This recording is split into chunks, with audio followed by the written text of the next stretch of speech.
Hello friends, welcome to Story Insider. Today we are going to talk about the book How to Be Disciplined by Sheldon Howe. It was a cold winter evening. Malson, who lived alone in a small flat in Mexico, was frustrated with his life. His job was just okay, but deep down he felt he wasn't achieving anything significant. He often wondered, what did he truly want? One night, as he lay in bed scrolling through his phone, his eyes fell on a book review. The book's name was How to Be Disciplined, and the author was Sheldon Howe. What a useless topic, he said to himself. But somewhere inside he felt that this might be the very book he needed. He immediately ordered the book online. 3 days later, the book was in his hands. Malson thought, let's see why this book is so popular. He took the book and went to his balcony. A cool breeze was blowing and a cup of tea sat on his table. He opened the book and started reading the first chapter. The first chapter was named Set Clear Goals. As soon as he started reading, Malson felt as if someone was holding a mirror up to him. It was written, establishing clear and achievable goals is the foundation of discipline. Goals provide direction and motivation, making it easier to stay focused and measure progress. Malson couldn't understand why such a simple idea hadn't occurred to him until now. He often dreamed big. He would start his own company one day or become an expert in digital marketing, but he had never planned his goals in detail. He glanced at the next paragraph in the book. It said, "If you don't know where you are going, you'll never get there." This line shook him to the core. That's so true, he thought. I always think about doing something, but I never know what exactly to do. He closed the book, got up from the balcony, and went inside. He chose the quietest corner of his room, sat down with his notebook, and decided that for the first time in his life, he would set some clear goals. He wrote down the first line. 1. I need to focus on my fitness. I will lose 10 kilograms in the next 6 months. 2. I will complete 3 advanced courses in digital marketing. 3. I will read 5 new books every month. After writing, he closed his notebook and felt a strange sense of relief. Doing all this wasn't going to be easy, but it was the first time he had written down his goals so clearly. The next morning, when he woke up, Malson tried to start the first goal of his life. He had set his alarm for 6 a.m., but when it rang, he immediately hit the snooze button. Just 5 more minutes, he told himself. Those 5 minutes turned into an hour without him even realizing it. When he finally opened his eyes and looked at the wall clock, it was already 7:30. Damn, I failed again today, he said to himself angrily. Then he remembered his book. He took out the book and reread the first page. There was a line there. Failure is a part of the process. Don't be discouraged by small setbacks. Focus on getting back on track. He smiled and said to himself, well, the book explained this already. No problem, I'll do it right from tomorrow. That evening he did one more thing. He put a big chart on his room's wall and wrote his goals on it. Next to them he made small boxes. Every time he completed a task, he would put a tick in one of the boxes. Slowly, over the next few days, he began to develop the habit of waking up early. For the first time, he went to the park for jogging. Feeling the cool breeze in the park and seeing people running, he realized that he had to get serious about his life. When he came back, he read the next part of the book. It was written, break your goals into smaller, manageable steps. A big goal can feel overwhelming. He thought about it and divided his fitness goal into smaller tasks. In the first week, I will only jog for 15 minutes. In the second week, 20 minutes. Then, gradually, 30 minutes. The first chapter of the book had become a guide for his life. He would read it every time and try to apply it to his life. But life isn't that easy. One day his mother called. She said, you haven't called us in the last 2 weeks. We are so worried here. Malson suddenly realized that he had become so lost in his goals that he had stopped talking to his family. He immediately called his mother back and listened to her attentively. He thought that perhaps setting clear goals didn't just mean career and fitness, but also balancing his relationships. He took out his notebook and wrote another line. 4. Call my parents every week and spend time with them. And so, Malson's life began to change, slowly but surely. Malson's life was slowly changing. He reviewed his day every night before sleeping. If he missed any task, he would add it to the next day's list. The first chapter of the book had made him understand that goals aren't just for writing, they are for living. He had learned that because of his goals, a sense of direction had entered his life. But the story doesn't end here. Malson understood that this was just the beginning. The first chapter of Sheldon Howe's book was merely a glimpse. He had to read the remaining chapters and work on them. He smiled to himself and said, "Now, let's see how this book changes my life." In the next few days, Malson had made considerable progress on his first goals. He felt his life was slowly getting on track. Several boxes on his wall chart were now ticked, and each tick gave him a new energy. He thought the time had come to read the next chapter of the book. After dinner, he sat in the small corner of his flat. His book was lying in front of him. He removed the cloth bookmark and turned the page. The second lesson was, develop a routine. As soon as he read it, he felt this was the very thing that had always been his biggest weakness. His life was so disorganized that nothing ever went according to plan. Sometimes he stayed up late, sometimes he woke up late. Weekends would just pass by aimlessly. The book stated, creating a consistent daily routine helps in building habits that reinforce discipline. A structured schedule minimizes distractions and promotes productivity by allocating specific times for tasks. Malson read every word of the book carefully. He realized that if he truly wanted to bring discipline into his life, he would have to adopt a strict routine. He told himself, creating a routine doesn't mean life will become boring. It means I will learn to use my time correctly. He immediately picked up his notebook and wrote, my perfect routine. 1. Wake up at 6 a.m. 2. Exercise from 6:15 to 7 a.m.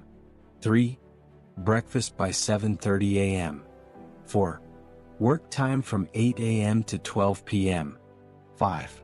1 hour lunch break. 6. Work again from 1 p.m. to 5 p.m. 7. 1 hour in the evening for myself, for reading, learning skills, or reflection. 8.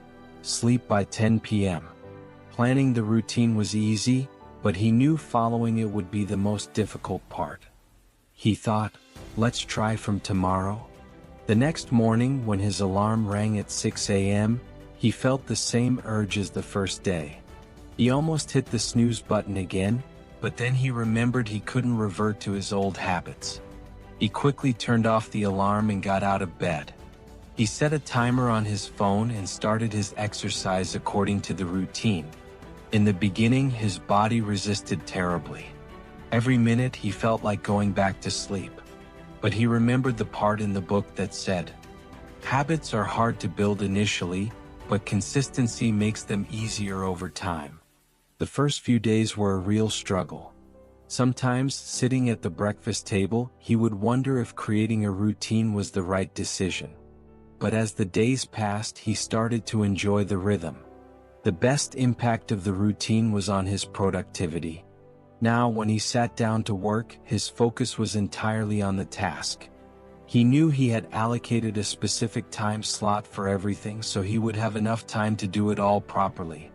One day at the office, his manager told him, "Malson, the work you've done in the last week is remarkable. Are you okay?" Malson smiled and said, "Sir, I'm just getting into some discipline." When he returned home that evening, he realized that a routine wasn't just a way to manage time, but a tool to improve life itself.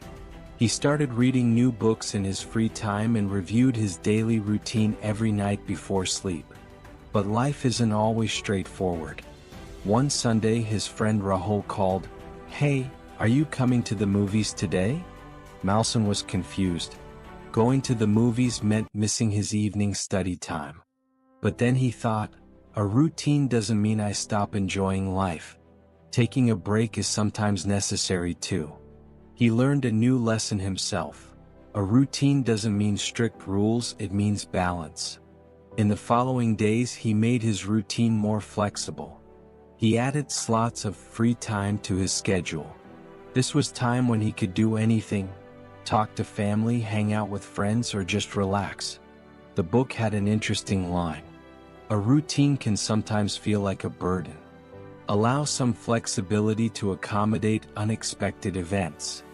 He felt that the routine had made him a better person. His life now had a structure.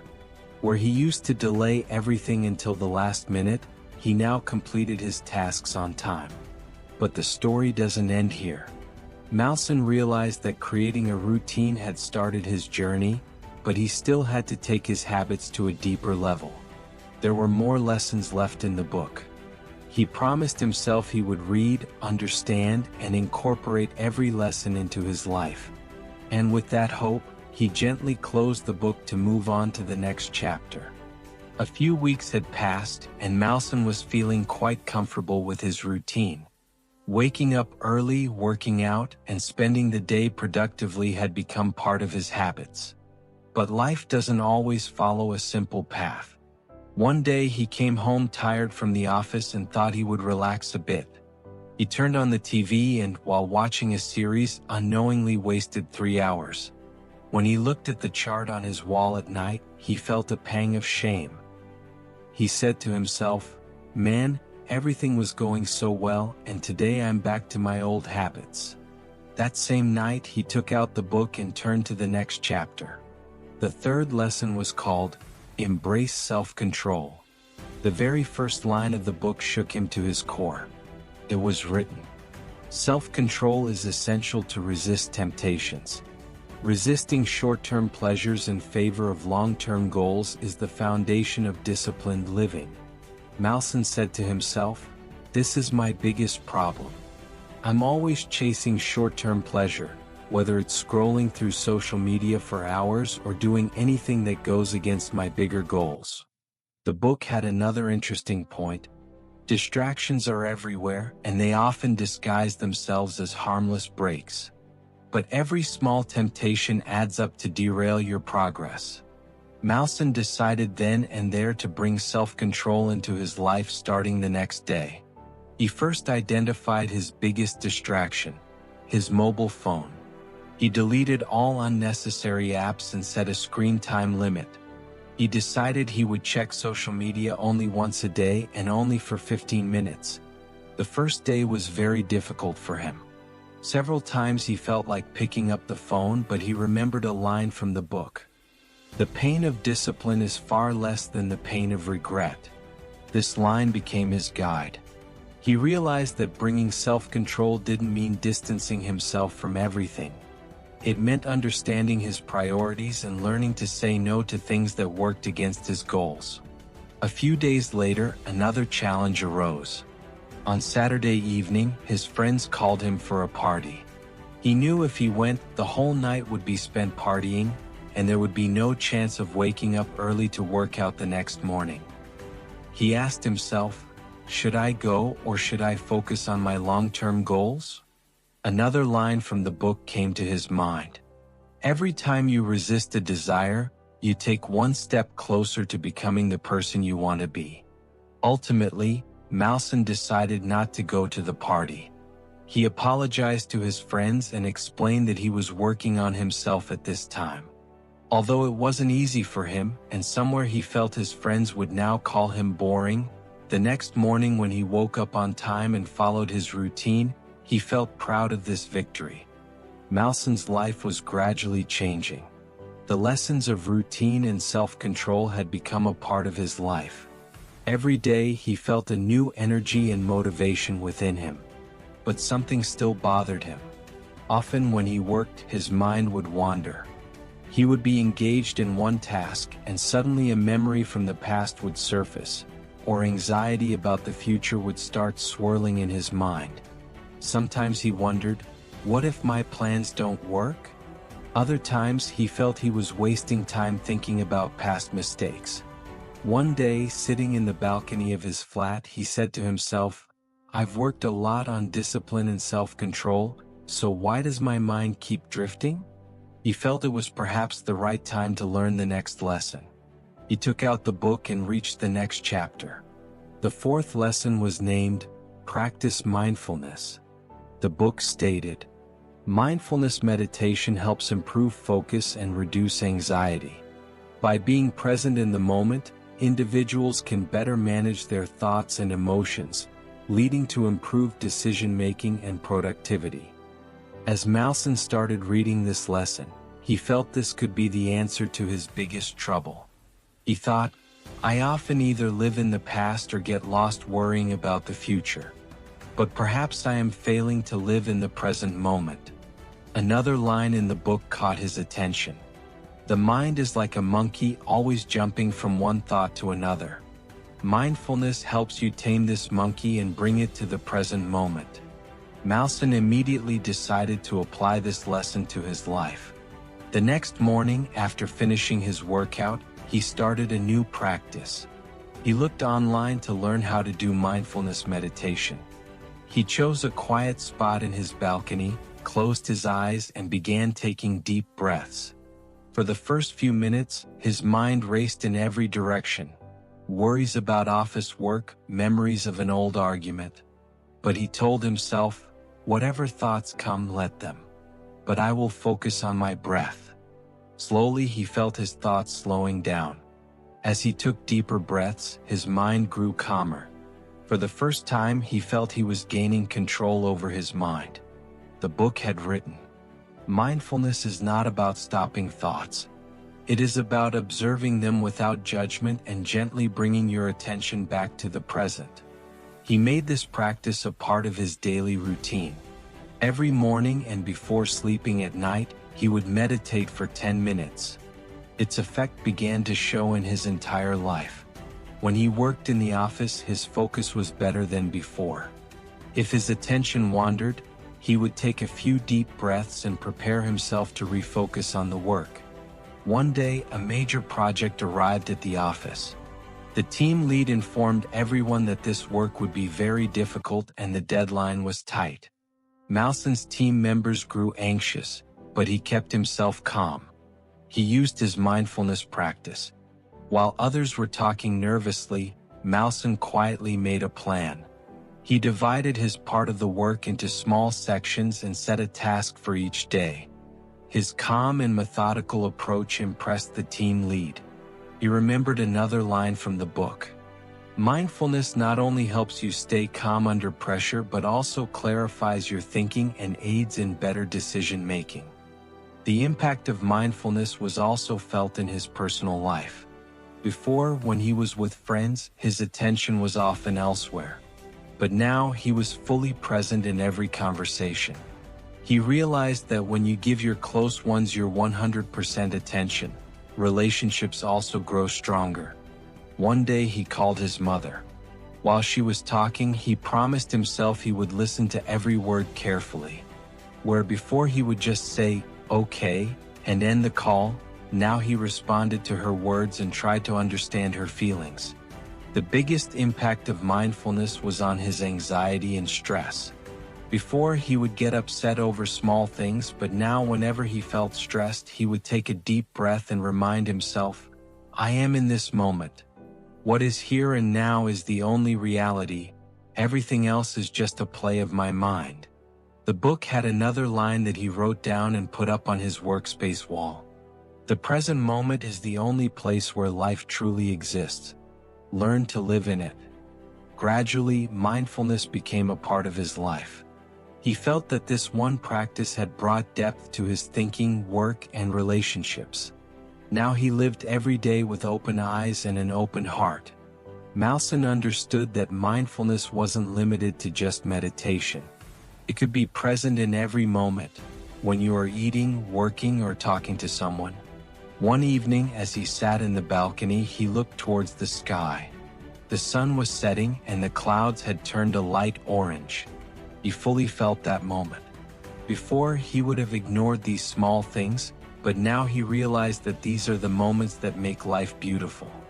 The book's lesson had transformed his thinking. He said to himself, "If I learn to live every moment mindfully, then perhaps every challenge in life will become easier." And with this promise, he closed the book for the next chapter. Malson's life was slowly getting on track. With the help of mindfulness, self-control, and routine, he felt more productive and peaceful than before. But life isn't always the same. Sometimes, even after doing everything right, circumstances test you. One such test came in the form of a new project at his office. It was his first major responsibility. He had planned everything meticulously, paid attention to every small detail, discussed with his team members, and was confident of finishing the work on time. But as the deadline approached, things started to fall apart. Some team members began missing their deadlines, and Malson's own work started to lag behind. No matter how hard he tried, he felt immense pressure. On the day of the deadline, the project remained incomplete. His manager called him into the cabin and expressed his displeasure. Malson was furious with himself. He thought, "I worked so hard, yet I failed. Maybe I'm just not made for this work." That evening, he returned and sat in the balcony, feeling as if all his hard work had been wasted. He picked up the book and moved to the next chapter. The fifth lesson was named, "Learn from Failure." The very first line made Malson ponder. Failure is not the end, it's a stepping stone to success. Discipline involves learning from setbacks rather than being discouraged by them. The book further stated, "Every failure carries a lesson. It's up to you to find it and use it to grow stronger." Malson closed the book for a moment and thought, "Can I really learn from my failure? Is this truly an opportunity to improve myself?" Over the next few days, he carefully reviewed his project. He reflected on what had gone wrong. He realized he had overlooked some minor mistakes. For example, he had forgotten to conduct regular check-ins with the team and often tried to handle things himself instead of delegating properly. The book had written, "Failures often happen because of overlooked details. Reflect on your mistakes, not to blame yourself, but to improve." Malson accepted his mistakes. He promised himself that next time he would prepare better. But he also reminded himself that failing one project doesn't question his entire capability.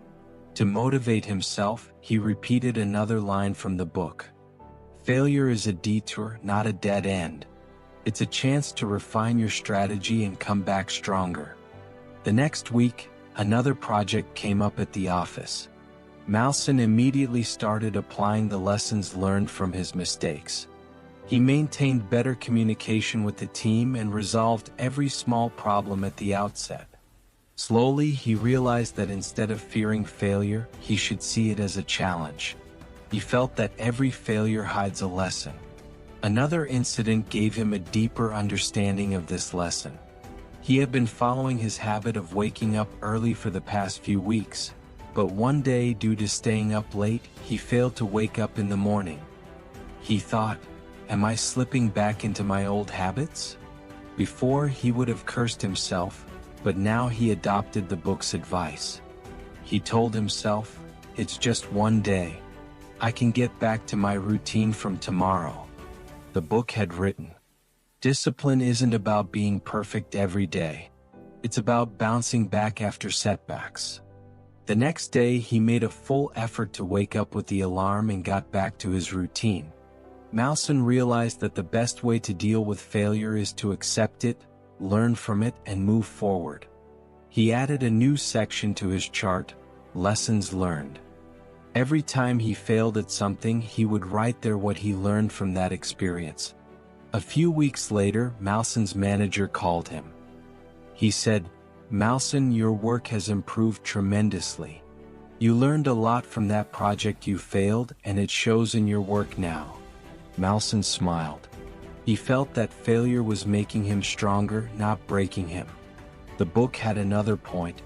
Resilience is built through failures. The more you face setbacks, the stronger you become. This lesson completely transformed Malson's thinking. Now, whenever he faced failure in any task, instead of panicking or getting disappointed, he would ask himself, "What can I learn from this?" One day, sitting in his flat, he remembered his old friends who used to tease him by calling him a loser whenever he failed at something. But now he knew that failing is not a weakness. He said to himself, "Failure is necessary. Without failing, I would never have learned." That evening he opened the book again. He knew something special awaited him in the next chapter, but this time, before closing the book, he read the page one last time, a line that kept reminding him, "Failure is just another step on the path to success. Keep stepping forward." And he promised himself that he would embrace every failure, learn from it, and keep moving forward. Malson had now made the first 5 lessons of the book a part of his life. Each new lesson refined his thinking further. He had seen himself change tremendously. The man who used to blame himself for every small failure had now taught himself that falling is necessary, and getting back up is even more so. But his journey was not yet complete. The final chapter of the book piqued his curiosity. He opened the book again, and the word he found there held the most significance in his life so far. He realized that all his efforts, whether it was setting goals, creating a routine, adopting mindfulness, or learning from failures, everything only worked when he remained consistent. The book stated, "A one-time effort changes nothing. Real change comes when we take small steps every day and maintain consistency." Malson thought that consistency had been the most difficult for him. Many times he would work hard one day and give up the next. Often he would make plans but fail to follow through. He understood that this was probably the reason many of his dreams remained unfulfilled. The book had written, "Motivation gets you started, but consistency keeps you going, even on days when you don't feel like it. Showing up matters the most." Malson took a deep breath. He understood that consistency is a habit, and to build it, he had to work at it every day. He promised himself that from now on, he would take at least one small step every day. The next day, he made his routine even stricter. Along with waking up early, he gave a new form to his daily planning and dedication. He decided that he would work on his fitness for 30 minutes every day, no matter how tired he was. He also created a timetable for his work to ensure he wouldn't miss any deadlines. In the beginning, it wasn't easy. There were times when, after his morning alarm, he remained lying in bed. Sometimes, while getting ready for his workout, excuses would pop into his mind. But each time he reminded himself, consistency is the most important thing. If I give up today, it will be even harder tomorrow.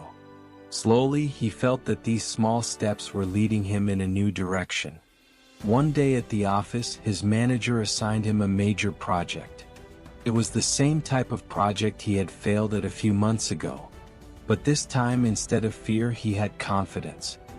He told himself, "This time, I won't just make a plan, I will follow it consistently." Malson started the work by breaking it down into small sections. He held regular meetings with his team and took feedback on everyone's work. He created a timetable for himself and completed every task on time. Whenever his focus wavered or he felt tired, he would take a deep breath and tell himself, "Just one more step. Just one more try." Gradually, his work began to be completed on time and without major errors. His team members were also inspired by his consistency. On the day of the deadline, the project was completed, and his manager couldn't stop praising his hard work and leadership. Malson realized that the impact of consistency wasn't limited to his work alone. It was reflected in every aspect of his life. He continued working on his fitness with the same dedication. Where before he would exercise for a few days and then quit, now he dedicated 30 minutes to himself every day. His body and mind both felt stronger and more energetic than before. Malson noticed that consistency makes a difference not only in big things but also in small habits. He also decided to read a book every night before sleeping, even if it was just one page. One day when he went to meet his old friends, they said, "You have changed so much, Malson. You used to worry about every small thing before, and now it seems like you can handle anything." Malson smiled and said, "This change happened gradually. I just took a small step every day and maintained consistency." He told his friends about the lessons from the book. He said, "Consistency means keeping a promise to yourself every day. It's not necessary to be perfect every day, but it is essential to keep trying every day." That night, when he returned home, he read the final page of the book. It was written, "Discipline is not the goal, it is the journey. Keep going and you will find that success becomes a habit, not a destination." Malson closed the book. He felt that his life had changed now.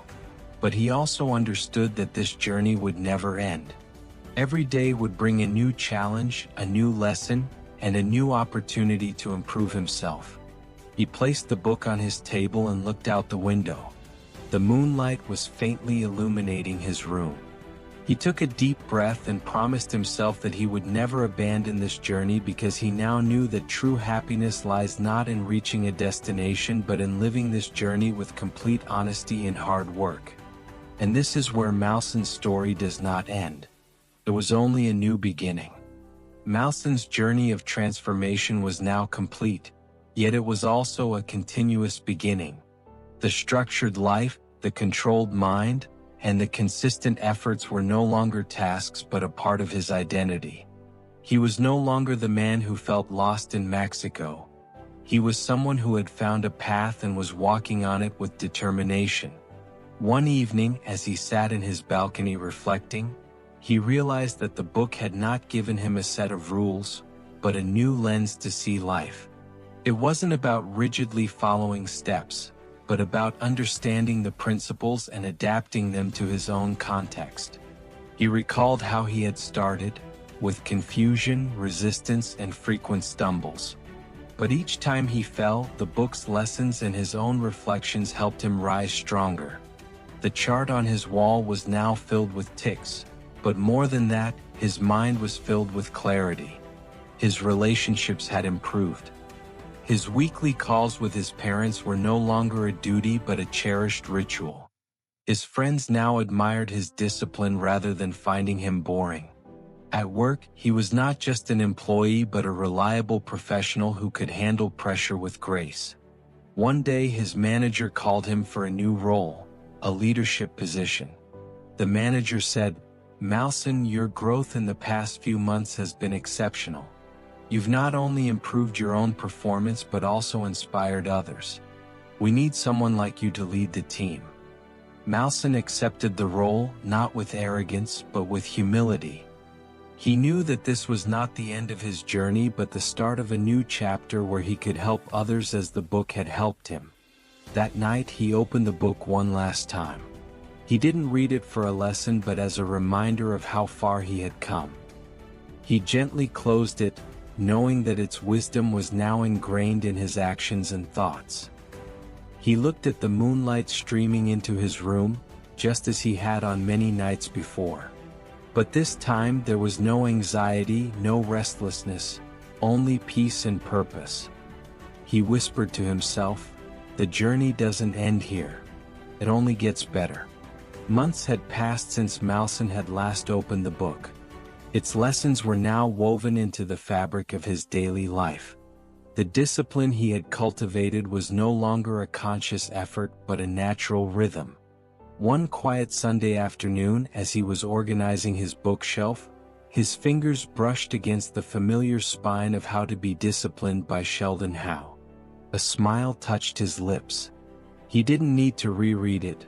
Its words were alive in his actions.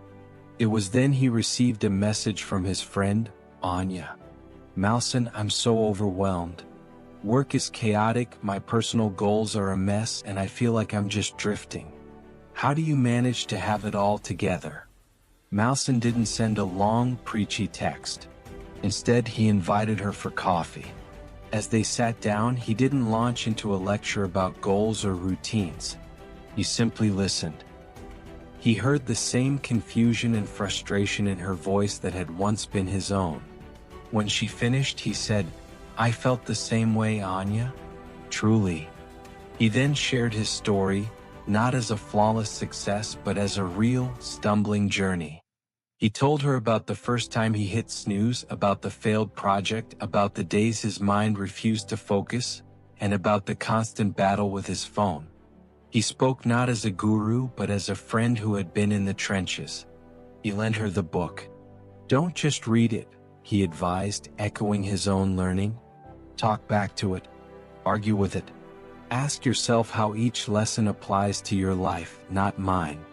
Weeks later, Anya called him, her voice bright with a newfound energy. "That chapter on set clear goals? Malson, I finally wrote down what I actually want, not what I think I should want. It's like a fog has lifted." Watching Anya begin her own transformation, Malson understood the final, unspoken lesson of the book. True discipline is not a solitary pursuit. Its greatest power is in its ability to inspire others. He hadn't just changed his own life. He had become a source of quiet strength for someone else. The discipline he had built was no longer just his own. It had created a ripple, and he knew Anya would go on to create ripples of her own. He looked out at the city from his balcony, the same view that had once witnessed his restlessness. Now it witnessed his peace. The journey was far from over, but he was no longer walking the path alone. He had become a guide, and in guiding others, he found his purpose deepened and his own commitment renewed. The cycle of growth continued, and that was the most beautiful part of it all. And that's a wrap on our series for how to be disciplined. We've followed Riddick's entire journey, and we truly hope his story inspired you as much as it did us. Remember, the goal isn't perfection, it's progress. It's about showing up for yourself one small step at a time. If you enjoyed this, consider subscribing to our channel or supporting us through membership or UPI. It truly helps us keep creating content for you. Thanks for listening, and until next time, keep moving forward on your own path. Take care.